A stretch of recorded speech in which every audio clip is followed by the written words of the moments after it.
বন্ধুরা, কৃষ্ণা শ্যামল শখের সংসার চ্যানেল থেকে তোমাদের স্বাগত জানাই। আজকে দেখো বন্ধুরা, গরম গরম রুটি নিয়ে নিয়েছি আর লাউ ডাল, মুগ ডাল দিয়ে লাউ করেছি বন্ধুরা। আর 3-4টে করে রুটি নিয়েছি আজকে, কেননা দুধ নিয়ে নিয়েছি বন্ধুরা। আজকে একটু দুধ খাবো নতুন গুড়ের পাটালি দিয়ে। তোমরা এর আগের দিনও দেখেছো যে আমরা দুধ খেয়েছিলাম। এবার মাঝে মাঝে শরীরে দরকার, কেন অনেক সময় হাড়ে শক্তি কমে যায়, ক্যালসিয়াম কমে যায়, অনেক কিছু ঘাটতি হয়, সেই কারণে দুধটাও খাওয়া দরকার। কিন্তু আমরা তো আমাদের এখানে গরুর দুধ পাই না বন্ধুরা, কি করব বলো। সেই জন্য এই মেট্রো, রিচ, আমুল এসবই খেতে হয় বন্ধুরা।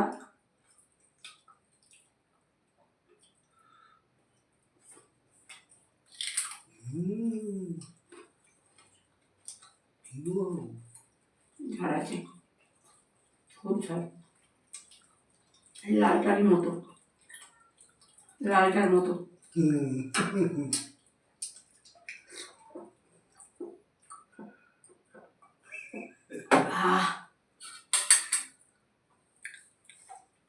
একটু ঝাল ঝাল নাহলে ভালো লাগে না বন্ধুরা। ওই জন্য আমি একটা লঙ্কা নিয়েছি, এক কামড় দিতেই একদম মেজাজ ওপরে তুঙ্গে উঠে গেল।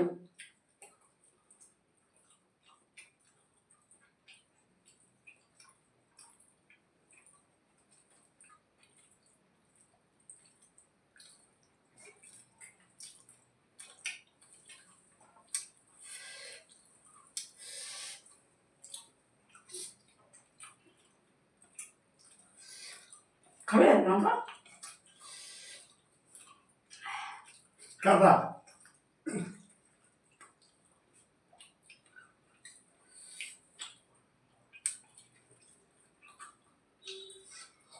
লঙ্কাকে চাষা বাই বাই করছে। যা লঙ্কা এখন কান থেকে সিটি বেরিয়ে যাবে।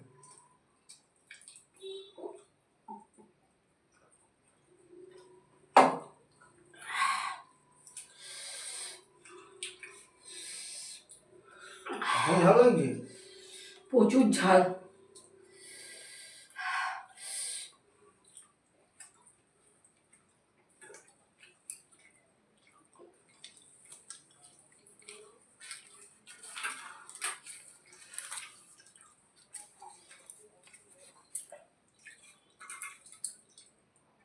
একটা কবিতা আবৃত্তি করে শোনাচ্ছি।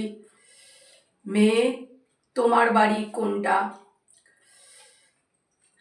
কবি দোলনা বড়ুয়া তৃষা। মা, তোমার বাপের বাড়ি আর শ্বশুর বাড়ি হলে তোমার বাড়ি কোনটা? এটা যদি তোমার বাড়ি না হয় তবে তুমি এখানে কেন থাকো? আমার 6 বছরের মেয়ে তিন্নির মুখে এমন প্রশ্ন শুনে সারা দিনের জমে থাকা রাগটা আর সারা জীবন জমিয়ে রাখা অভিমানগুলো হুড়মুড় করে বেরিয়ে আসতে চাইল। সবে স্কুলে দিলাম ওকে, ইদানিং অনেক কিছু জানতে চায় সে, প্রশ্ন করে সবটা নিয়ে। দুটো সিজারের পর কোমরটা ভীষণ ধরে আজকাল, ভারী কাজে হাঁপিয়ে উঠি। কাল ননদকে দেখতে এসেছিল, অনেক কাজ আর রান্নায়। আজ সকালে উঠতে পারছিলাম না, তখন শাশুড়ি গজগজ করছিলেন, আমার বাড়িতে এসব হবে না, এটা তোমার বাপের বাড়ি না যে এত বেলায় বিছানায় কাটাবি, এটা শ্বশুর বাড়ি। মেয়ে সে কথা শুনেছে, তাই এই প্রশ্ন। কালকের বাসি এঁটো থালা বাসন গামলায় ডুবিয়ে একটা থালা নিয়ে সাবান লাগিয়ে ঘষতে ঘষতে বললাম, গিয়ে ঠাম্মির থেকে জিজ্ঞাসা কর। মেয়ে হাওয়ার বেগে ছুটে গেল, ও ঠাম্মির কোলে গিয়ে বসলো। ওদের কথাগুলো আমি রান্নাঘরে বসে শুনছিলাম।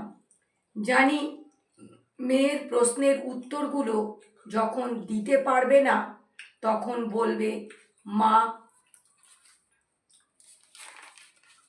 শেখায় আর কি। বন্ধুরা, ভিডিওটা প্রথম থেকে শেষ পর্যন্ত দেখবে আর লাইক কমেন্ট শেয়ার করে আমাদের পাশে থাকবে।